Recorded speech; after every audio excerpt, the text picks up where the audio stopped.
Hello students. So let's start with our new chapter which is namely anatomy of flowering plants. ठीक है? Anatomy of flowering plants. Okay? So first of all, what do we understand by the term anatomy? ठीक है, इसके पहले जो हमने chapter पढ़ा था that is about morphology of flowering plants. Morphology यानी आउटर अपीयरेंस, बाहर से हमें जो जो भी प्लांट्स में दिखता है, रूट, स्टेम, लीफ, ये सबके एक्सटर्नल स्ट्रक्चर की स्टडी करेंगे. बाहर से रूट कैसा दिखता है, लीफ कैसा दिखता है, so that is what we call the morphology. ठीक है. And anatomy is internal structure की अगर हमें स्टडी करनी है, internal structure of plant organs, यानी प्लांट ऑर्गन्स के इंटरनल स्ट्रक्चर की स्टडी करनी है. सो उसे हम कहेंगे एनाटॉमी. मतलब रूट के अंदर क्या है, क्या हमें पार्ट्स रूट्स के अंदर देखने को मिलते हैं, लीव्स किससे बना है, सो दैट इनर पार्ट की study is something that what we call anatomy. ठीक है. सो आज हम चैप्टर का इंट्रो देखेंगे. ठीक है. तो स्टार्टिंग में आपको टिश्यूज की जो कैरेक्टरिस्टिक्स है वो गिवन है. अब वी ऑल नो दैट कि सेल्स के ग्रुप से टिश्यू बनता है, टिश्यूज से बहुत सारे टिश्यूज मिलकर ऑर्गन बनाते हैं, ऑर्गन से ऑर्गन सिस्टम बनता है, और ऑर्गन सिस्टम से हमारा पूरा ऑर्गेनिज्म बनता है. ठीक है. सो ये जो टिश्यूज है इसके क्या कैरेक्टरिस्टिक्स होते हैं, तो वी नो दैट कि tissue is a group of cells. Tissue is a group of cells. Now क्या क्वेश्चन आपके माइंड में अराइज होना चाहिए कि मैम ये जो सेल्स होंगे, क्या एक ही जैसे सेल्स मिलके टिश्यू बनाएंगे? एक ही जैसे सेल्स यानी सारे सारे राउंड तो सारे राउंड, सारे स्फेरिकल तो सारे स्फेरिकल. ठीक है. मतलब एक ही जैसे सेल्स, सिमिलर सेल्स मिलके टिश्यू बनाएंगे तो ऐसा जरूरी नहीं है. ये जो सेल्स है वो आपके सिमिलर भी हो सकते हैं, या फिर ये जो सेल्स है वो आपके डिसिमिलर भी हो सकते हैं. यानी कि योर टिश्यू इज वन, एक ही टिश्यू है. ठीक है. लेकिन उस टिश्यू में, tissue is a group of cells, तो वो सेल्स सिमिलर भी हो सकते हैं, डिसिमिलर भी होते हैं. मतलब सारे सेल्स, सारे एक जैसे सेल्स मिलके भी टिश्यू बना सकते हैं, या फिर एक ही टिश्यू में डिफरेंट डिफरेंट सेल्स भी हो सकते हैं, डिसिमिलर सेल्स भी हो सकते हैं. ठीक है. सो सिमिलर और dissimilar cells can be present in a group of cells, यानी कि टिश्यूज. सो ये इसका पहला कैरेक्टरिस्टिक्स हो गया. सेकंड इज इनका जो ओरिजिन होता है वो कॉमन होता है. Origin is common. Common origin that means कि हमारे बॉडी में कैसा होता है, जैसे एक जाइगोट से पूरा अपना बॉडी बनता है. ठीक है. फर्टिलाइजेशन से जो जाइगोट बनता है उसके बाद वो डिवाइड डिवाइड डिवाइड डिवाइड होके पूरा अपना बॉडी बनाता है. तो सेम इसमें क्या बोला है, कॉमन ओरिजिन, यानी ये जो पूरा सेल का ग्रुप होता है आपके टिश्यूज में, वो सिमिलर हो या डिसिमिलर हो, वो सारे का एक कॉमन ओरिजिन है. मान लो कि दिस इज योर टिश्यू, वो बहुत सारे सेल्स को मिलके बना है. ठीक है.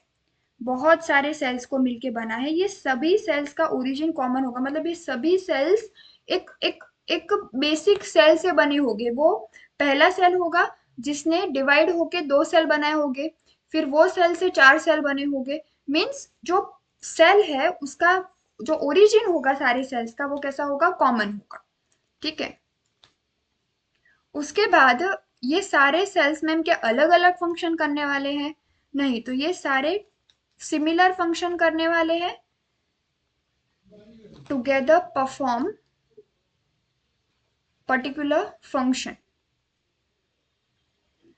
तो ये सारे मिलके अलग अलग काम नहीं करेंगे, ये सारे सेम काम इनको अलॉट किए जाएंगे, और वो कोई एक पर्टिकुलर, सारे सेल्स मिलकर कोई एक पर्टिकुलर फंक्शन परफॉर्म करेंगे. कोई एक particular function they will perform, so they will together perform particular function.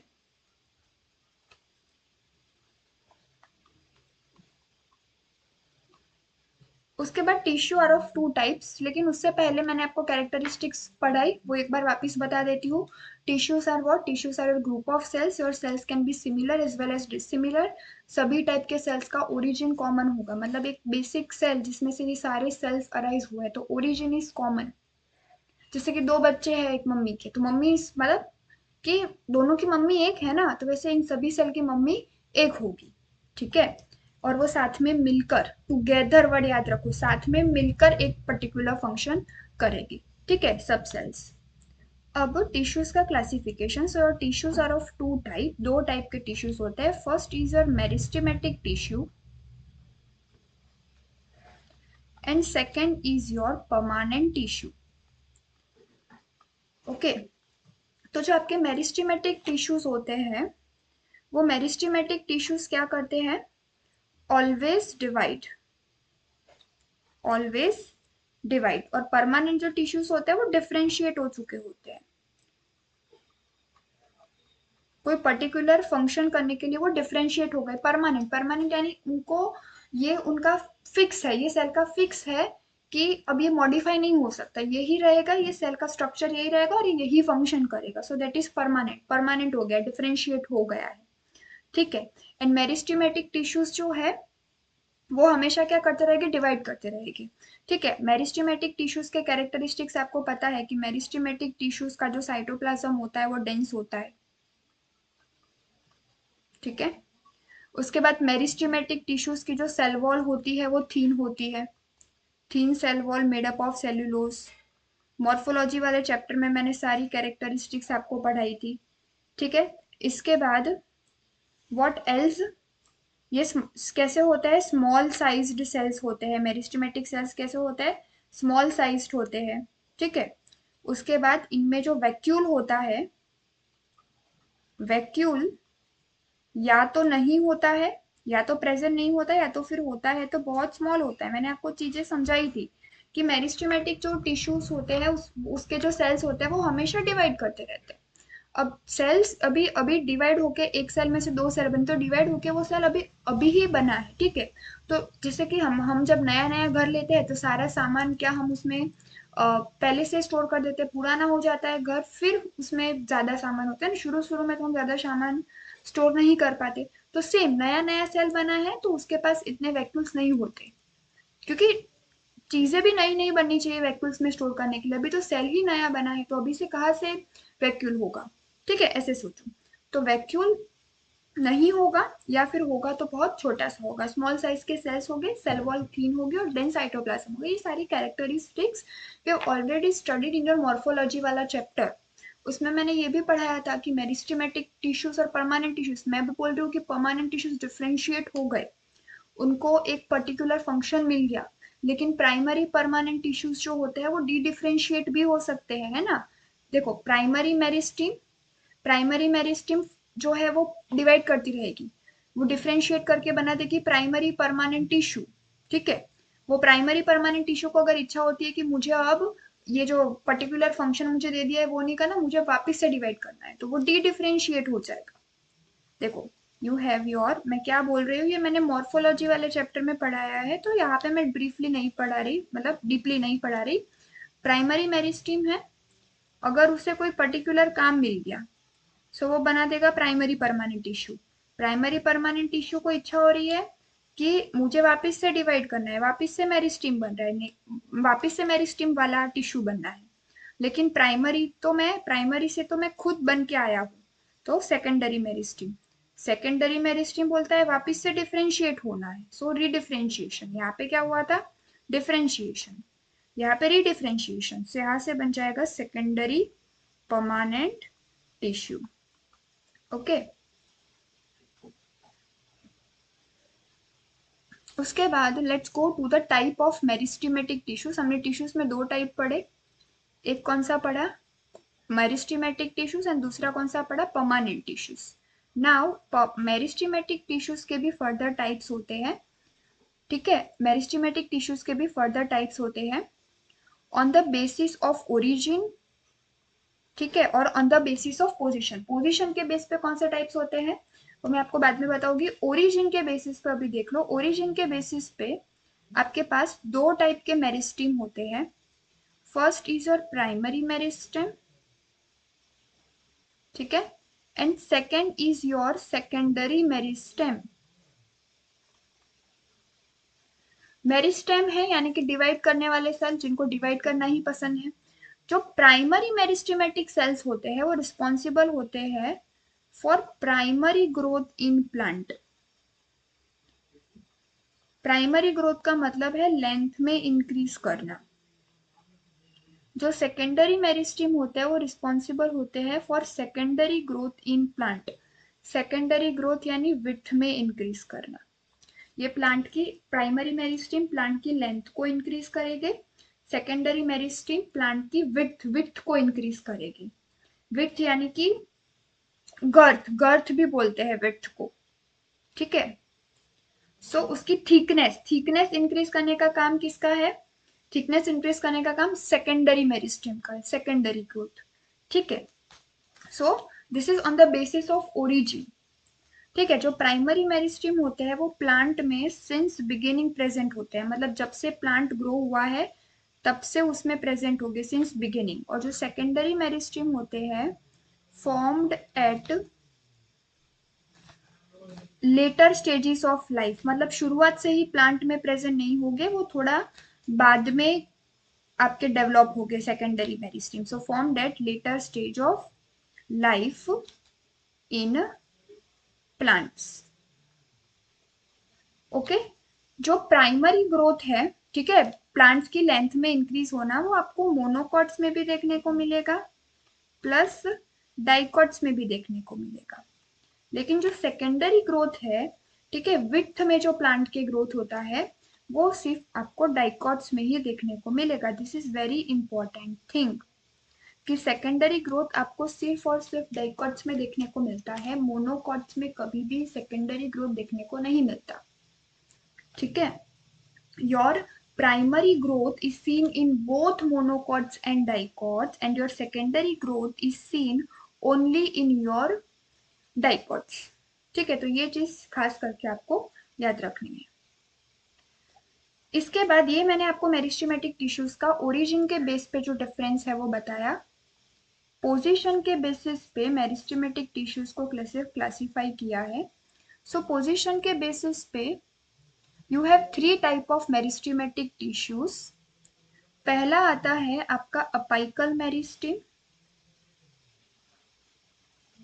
Apical meristem. Second one is your intercalary meristem, intercalary meristem. And third one is your lateral meristem, lateral meristem.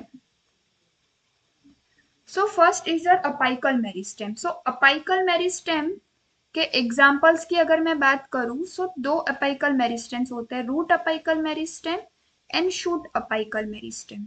पढ़ा है? Root apical meristem जो root के growth के लिए responsible होता है, shoot apical meristem जो shoot यानी कि स्टेम के ग्रोथ के लिए रिस्पॉन्सिबल होता है, ठीक है। Root apical meristem, apical root के टिप पे जो मेरिस्टेम प्रेजेंट होता है that is your root apical meristem, and shoot के टिप पे जो मेरिस्टेम प्रेजेंट होता है that is your shoot apical meristem. Suppose we take an example here कि देखो ये आपका शूट अपाइकल इतना बड़ा नहीं होगा, शुरुआत में वो बहुत छोटा सा होगा।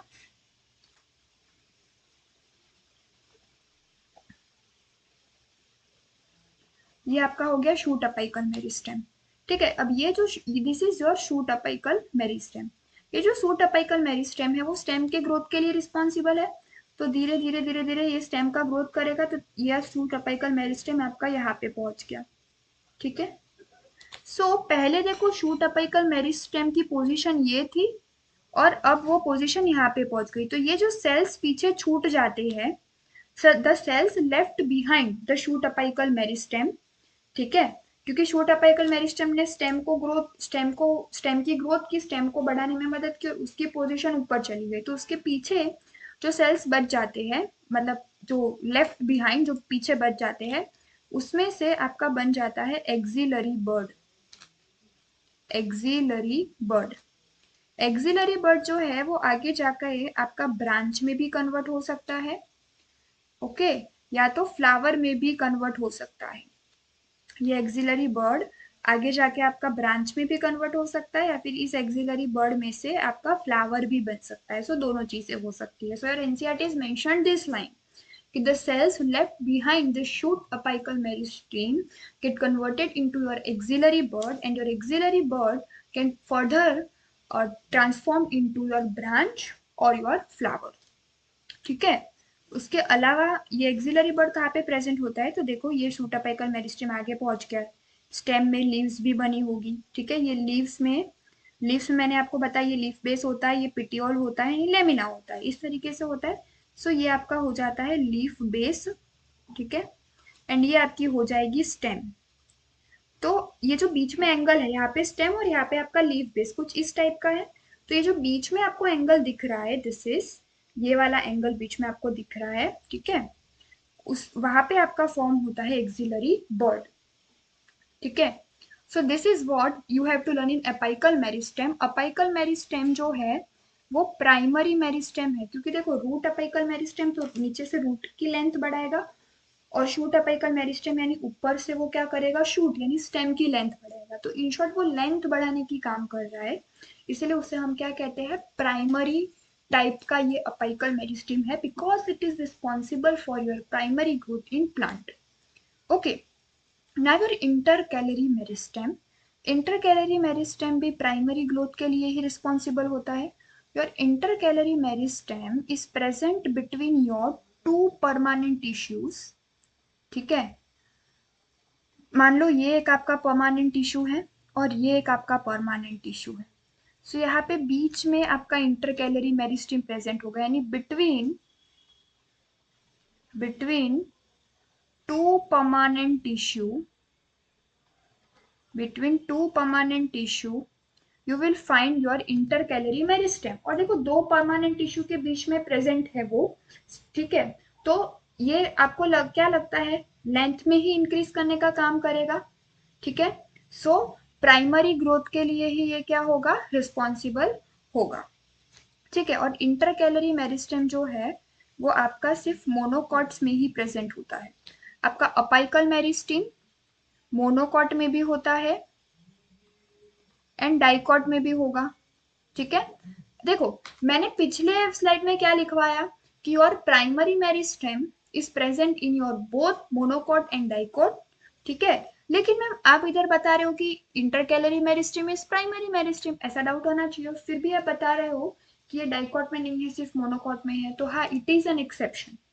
प्राइमरी जनरल क्वेश्चन पूछे तो यही याद रखो कि प्राइमरी मेरिस्टेम जो है वो मोनोकॉट्स और डाइकॉट्स दोनों में होता है, और सेकेंडरी मेरिस्टेम सिर्फ डाइकॉट्स में होता है। ठीक है, लेकिन इंटरकैलरी मेरिस्टेम के केस में, इंटरकैलरी मेरिस्टेम के केस में भले वो प्राइमरी मेरिस्टेम है लेकिन फिर भी वो डाइकॉट्स में नहीं पाया जाता, वो मोनोकॉट्स में ही पाया जाता है। ठीक है, आप यहाँ पे मोनोकॉट्स के एग्जाम्पल दे सकते हो, your sugar cane and your grass. ठीक है, तो इनमें ही आपका मोनोकॉट्स में ही, this are the examples of monocots, monocots में ही आपको इंटरकैलरी मेरिस्टेम देखने को मिलेगा।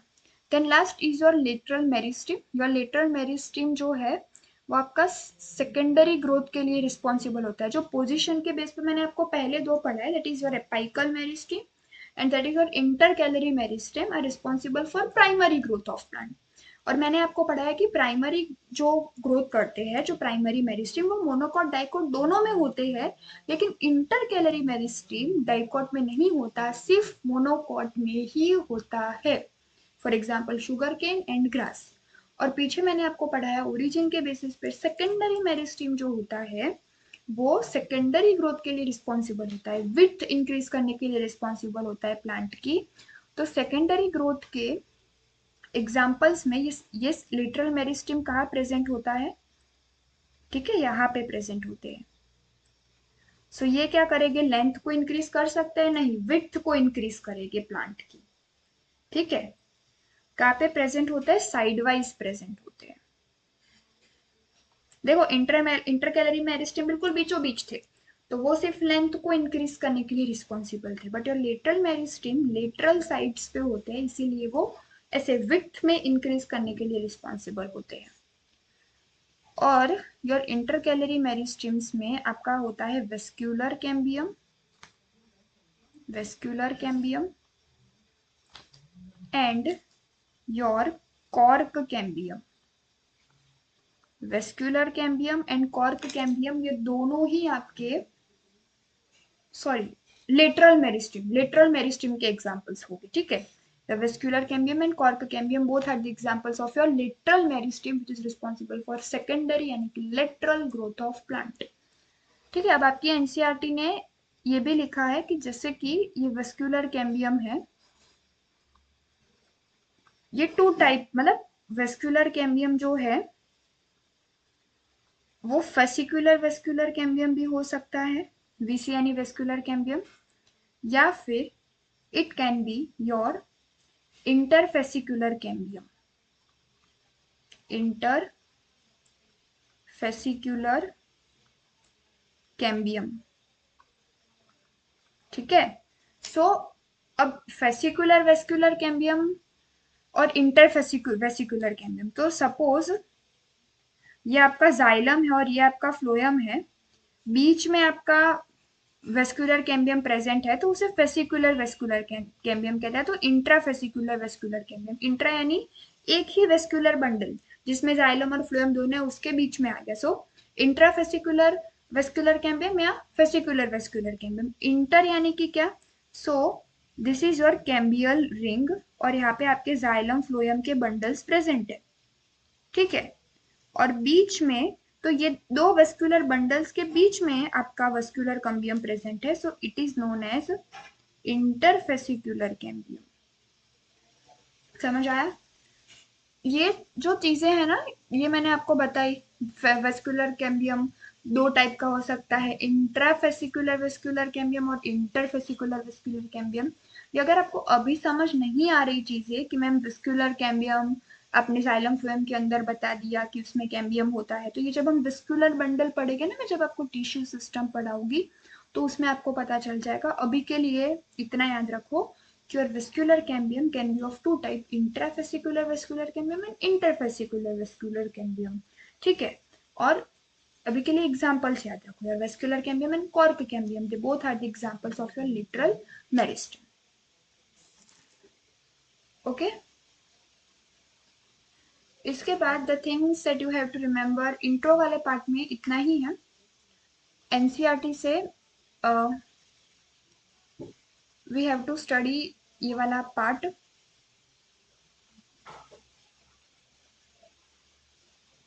जस्ट अ मिनट,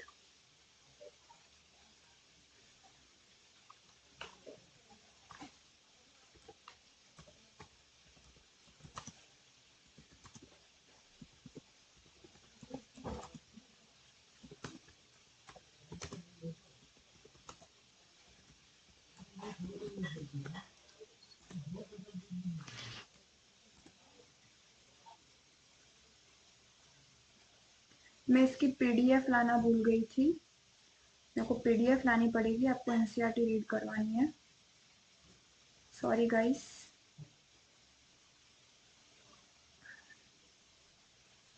मैं अभी ले आती हूँ।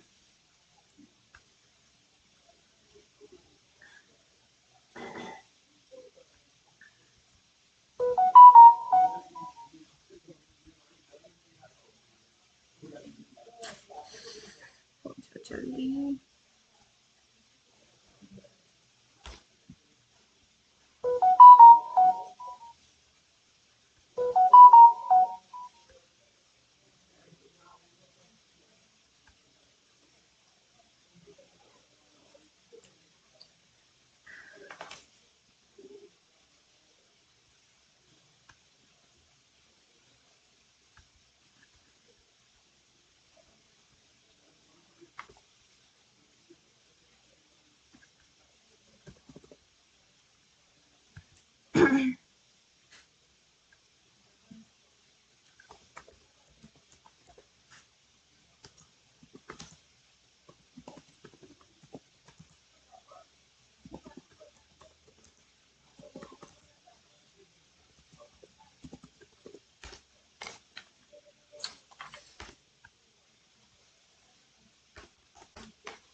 Okay, so let I bring this PDF.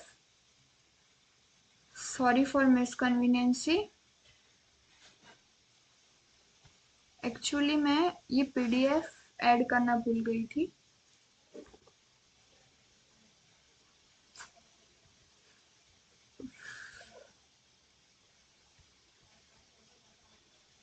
Okay, so let's start with the intro.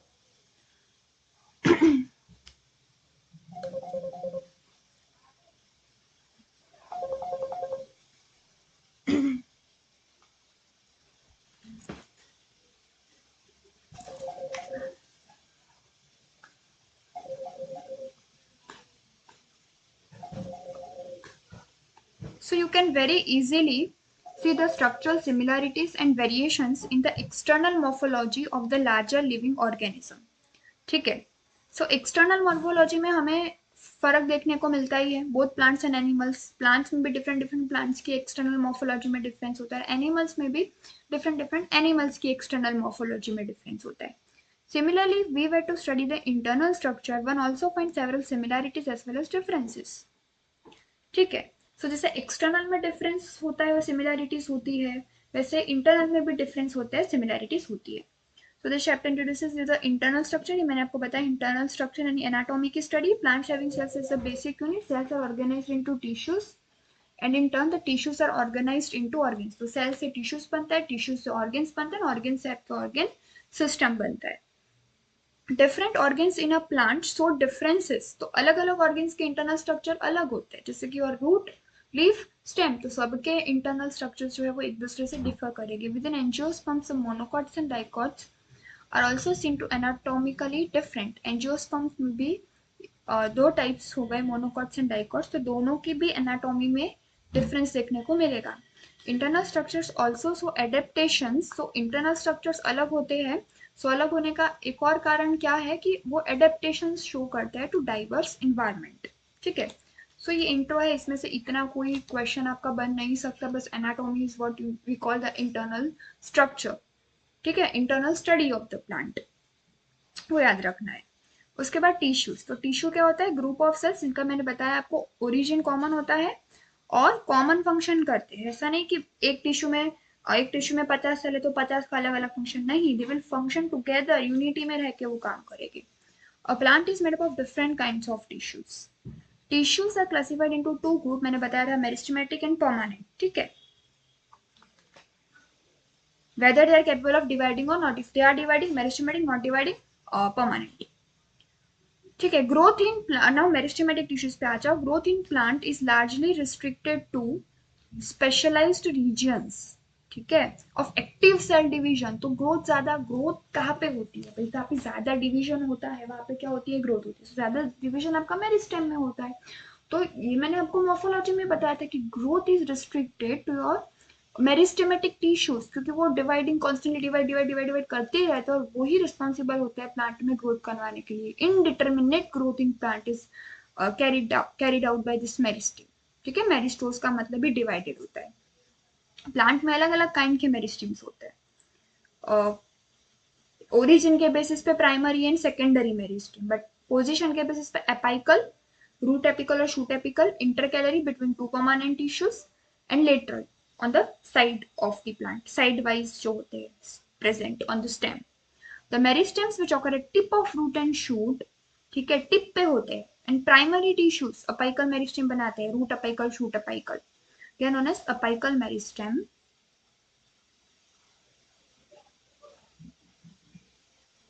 okay. root apical meristem occupies the tip of a root. ये मैंने बता दिया. shoot apical meristem जो होता है वो आपके शूट के टिप पे होता है. ठीक है. Occupies the distant most region of the stem axis. Distant most region यानी ये स्टेम की एक्सिस है, उसके डिस्टेंट मोस्ट रीजन में यानी स्टेम के अपाइकल पे. During the formation of leaves and elongation of stem, some cells left behind from shoot apical meristem. ये मैंने आपको बताया कि सपोज पहले आपकी शूट अपाइकल मेरिस्टेम इधर थी. ठीक है. वो शूट अपाइकल मेरिस्टेम फिर आपकी वही शूट अपाइकल मेरिस्टेम फिर आपकी इधर हो जाती है. सो ये जो सेल्स पीछे रह गए, ठीक है, ये इतने सेल्स वो पीछे रह गए, ठीक है, वहां से आपका एक्सिलरी बर्ड निकलता है, ठीक है। सो जब स्टेम का फॉर्मेशन होता है और साथ साथ में लीव्स भी बनेगी, तो जो सेल्स पीछे रह जाएंगे वो एक्सिलरी बर्ड बना देंगे, ठीक है। ये बर्ड लीव्स के एक्सिल में होते हैं। मान लो कि ये स्टेम है, इतनी पीछे छूट गई है शूट अपिकल मेरिस्टेम के, तो उसने लीव्स भी तो बनाई होगी, ठीक है। इनिशियली और shoot apical meristem is here, यहाँ पे थी, ठीक है। फिर आपकी शूट अपिकल मेरिस्टेम यहाँ पे पहुंच जाती है, यानी इतना उसका जो पार्ट है वो पीछे रह गया, यानी यहाँ से तो स्टेम ने लीफ बना दी होगी। तो अब ये लीफ के एक्सिल में, यानी ये लीफ बेस, ये इसका लीफ बेस और ये इसका स्टेम, बीच में क्या बनेगा, एक्सिलरी बर्ड। और एक्सिलरी बर्ड जो है वो ब्रांच या तो फ्लावर किसी में भी कन्वर्ट हो सकता है, ठीक है। ये मैंने आपको समझाया कि दो मैच्योर टिश्यूज के बीच में जो मेरिस्टेम पाई जाती है, that is intercalary meristem. Intercalary meristem primary meristem होने के बावजूद भी आप ऐसा नहीं बोल सकते कि वो मोनोकॉट्स और डाइकोट्स दोनों में प्रेजेंट होती है, क्योंकि वो सिर्फ मोनोकॉट्स में प्रेजेंट होती है। For example grasses and sugar cane, मैंने आपको एग्जाम्पल दिया था, तो आपकी एनसीईआरटी ने ग्रासिस लिया and reach the occur in grasses and regenerate part, मतलब ग्रासिस को जो हर्बीवरस खा जाते हैं ना, तो फिर वो तो खा जाते हैं, फिर वापस कैसे उग जाते हैं, इंटर कैलरी मेरिस्टेम से उनकी लेंथ बढ़ जाती है, ठीक है। तो अपाइकल और इंटर कैलरी दोनों प्राइमरी मेरिस्टेम है। प्राइमरी मेरिस्टेम जो प्लांट की लाइफ में पहले ग्रो हो जाते हैं and contribute to the formation of primary plant body, यानी लेंथ बढ़ाने में मदद करेंगे, ठीक है। The meristem that occur in mature region, mature regions में जो होते हैं, पर्टिकुलरली जो वुडी एक्सिस प्रोड्यूस करते हैं वैसे रीजन्स, क्योंकि देखो जो आपके सेकेंडरी मेरिस्टेम होते हैं ना, वो प्लांट में लेटर स्टेज में फॉर्म होते हैं, अर्लियर ही नहीं बन जाते। सो लेटर स्टेज में पहले अर्लियर तो प्लांट यंग होगा, जैसे हम पहले यंग होते हैं फिर बूढ़े हो जाते हैं, वैसे प्लांट भी अर्लियर यंग होता है, ग्रीन विंग लीव्स होती है उसकी, बूढ़ा हो जाता है तो वुडी हो जाता है, ठीक है। सो वुडी एक्सिस प्रोड्यूस करता है, तो वुडी एक्सिस प्रोड्यूस करना इज एन इंडिकेशन कि भाई प्लांट बोल रहा है अब मैं बूढ़ा हो चुका हूँ, अब मुझे, अब मेरे में आपको मेच्योरिटी देखने को मिलेगी, मतलब सेकेंडरी टिश्यूज देखने को मिलेगी, ठीक है। तो तब आते हैं सेकेंडरी टिश्यूज लेटर स्टेज में, यंग जो होता है तब तो प्राइमरी, फिर लेटर स्टेज में जब बूढ़ी एक्सिस बनने लगती है तब सेकेंडरी मेरिस्टेम आता है, जिसे लेटरल मेरिस्टेम भी कहते हैं, because it is responsible for lateral growth of plant, ठीक है।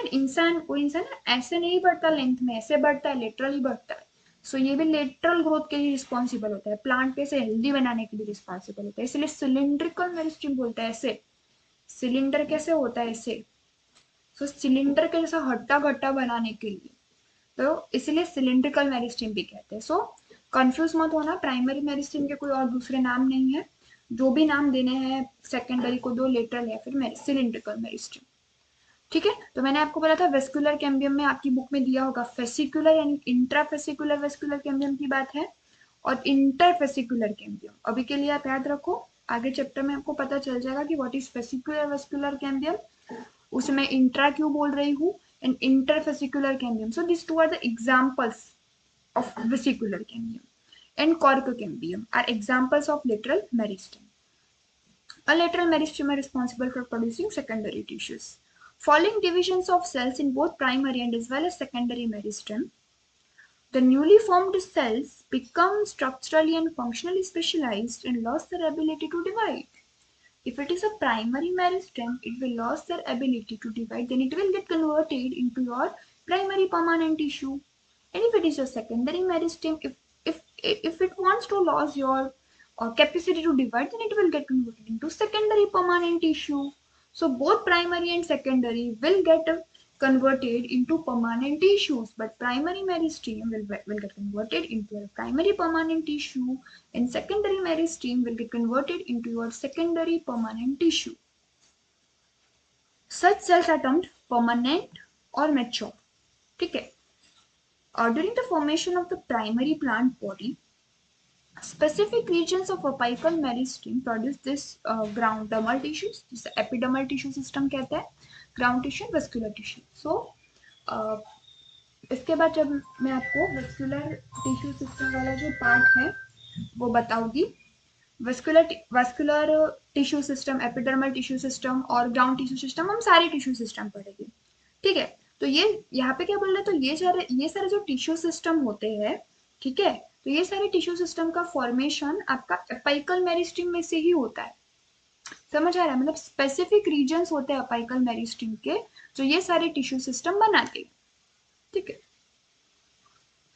सो इसके बाद अपना, एक मिनट, एनसीईआरटी ने आपको ऊपर ये जो डायग्राम्स गिवन है ना, देखो पहला जो डायग्राम है वो रूट का है, ठीक है, this is your root cap, ठीक है। रूट में सबसे एंड पे रूट अपाइकल मेरिस्टम नहीं होता, टर्मिनल तो आपका रूट कैप होता है सबसे नीचे, यानी टर्मिनल आपका रूट कैप होता है, एंड सब टर्मिनल आपका रूट अपाइकल मेरिस्टम होता है, सब टर्मिनल। सो ये रूट का आपको स्ट्रक्चर गिवन है, ठीक है। इसमें देखो कॉर्टेक्स गिवन है, तो रूट के स्ट्रक्चर में एपिडर्मिस के बाद कॉर्टेक्स भी आता है, इसीलिए यहाँ पे देखो कॉर्टेक्स गिवन है, ठीक है। और प्रोटोडर्म, प्रोटोडर्म क्या होता है, तो प्रोटोडर्म जो है उसी से आपका एपिडर्मिस बनता है। मैं बोल रही हूँ ना कि सबसे बाहर एपिडर्मिस होता है रूट में और इसके अंदर कॉर्टेक्स आता है, कॉर्टेक्स भी 3 पार्ट्स में डिवाइडेड होता है। और जब हम मोनोकॉट डाइकॉट रूट ये सब देखेंगे तो आपको आइडिया आ जाएगा। इन शॉर्ट अभी के लिए समझो कि सबसे बाहर एपिडर्मिस होता है और एपिडर्मिस प्रोटोडर्म में से बनता है। Your protoderm give rise to your protoderm give rise to your epidermis. आपका प्रोटोडर्म एपिडर्मिस में से बनता है, इसीलिए सबसे बाहर देखो यहाँ पे प्रोटोडर्म शो किया है, देन उसके अंदर देखो ये कॉर्टेक्स शो किया है आपको, ये वाला रीजन, ठीक है। फिर रूट, ये रूट अपाइकल मेरिस्टम, ठीक है, एंड ये सबसे टर्मिनल रूट कैप। तो ये एरोस ध्यान में रख लेना, ठीक है, क्या चीज कौन सी है वो एक बार देख लेना, ठीक है। और बेसिकली क्वेश्चन आएगा तो ये रूट अपाइकल मेरिस्टम पे से आएगा कि ये किसका फिगर है, रूट अपाइकल मेरिस्टम का। शूट अपाइकल मेरिस्टम है ये, इसमें this is leaf primordium, leaf primordium is the thing जहां से आपकी लीफ अराइज करेगी, लीफ प्राइमोडियम में से लीफ ग्रो करेगी, ठीक है। ये शूट अपाइकल हो गया, ये एक्सिलरी बर्ड शो किया, ये डिफरेंशिएटिंग वस्कुलर टिश्यू, ठीक है। मतलब वेस्कुलर टिश्यूज जो है, मेरिस्टेमेटिक टिश्यूज डिफरेंशिएट हो जाएंगे और पर्टिकुलर फंक्शन बन करने के लिए तैयार हो जाएगी। वेस्कुलर टिश्यूज यानी डिफरेंशिएटिंग वेस्कुलर टिश्यूज यानी जाइलम फ्लोएम, ठीक है। तो जाइलम फ्लोएम देखो ये डिफरेंशिएट हो रहा है, नहीं बनने की तैयारी में से, मेरिस्टेमेटिक टिश्यूज में बन रहा है। जाइलम बोल रहा है मेरे को पर्टिकुलर एक पानी का काम दे दो, पानी का ट्रांसपोर्ट करने का काम दे दो, फ्लोएम बोल रहा है मेरे को पर्टिकुलर एक फूड का ट्रांसपोर्ट करने का काम दे दो। तो differentiating vascular tissue and in the process of differentiation, divide होने के उसमें से, स्टेज में से, डिवाइड होने की जनरेशन में से डिफरेंशिएट होने की जनरेशन में जा रहे हैं, सो डिफरेंशिएट हो रहे हैं, ओके, ठीक है। आज हम इधर तक रखते हैं, next we will begin with your permanent tissues. अभी जो हमने पूरा पढ़ा वो किसके बारे में है, मेरिस्टेमेटिक टिश्यूज का पूरा क्लासिफिकेशन देखा, ठीक है। Next lecture we will study permanent tissue का classification, okay. Thank you so much.